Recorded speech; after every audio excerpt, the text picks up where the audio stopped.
ফেসবুকে প্রেমের সম্পর্কের ১১ বছর বয়সী জুঁইয়ের বিয়ে হয় ২২ বছর বয়সী শাকিল মিয়ার সঙ্গে। ২ বছর পর মাত্র ১৩ বছর বয়সেই এক সন্তানের মা হন তিনি। সন্তান জন্মের কয়েক মাসের মধ্যেই বদলে যায় সব কিছু।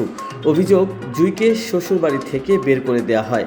একই সঙ্গে তার ৭ মাস বয়সী শিশুকেও মায়ের কাছ থেকে আলাদা করে রাখা হয়। সন্তানকে ফিরে পেতে প্রায় ২.৫ মাস ধরে আইনি লড়াই চালান এই কিশোরী মা।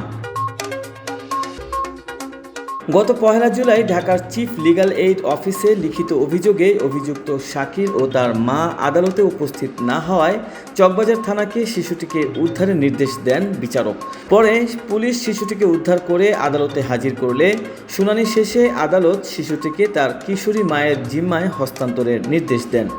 আদালতে জুঁই অভিযোগ করেন, শিশুটির দাদি ও ফুফু সারাদিন শিশুটিকে তার কাছ থেকে দূরে রাখতেন, ফলে তিনি নিজের সন্তানকে নিয়মিত বুকের দুধও খাওয়াতে পারতেন না। তো এখন কত গেছে, বাচ্চা থেকে গেছে, তো কোনো খোঁজ খবর নেয় না ৩ মাসের ভিতরে।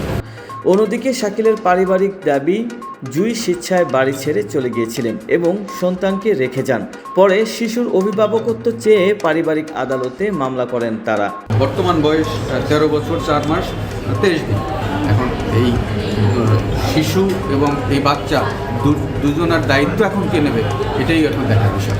শুনানিতে বিচারক জানান, জুঁইয়ের বর্তমান বয়স ১৩ বছর ৪ মাস ২৩ দিন। দেশে ১৮ বছরের নিচে বিয়ে আইনসিদ্ধ নয়। এমন পরিস্থিতিতে অপ্রাপ্ত বয়স্ক এই মা ও তার শিশুর দায়িত্ব কে নেবে, সেটিও একটি গুরুত্বপূর্ণ প্রশ্ন বলে মন্তব্য করেন তিনি।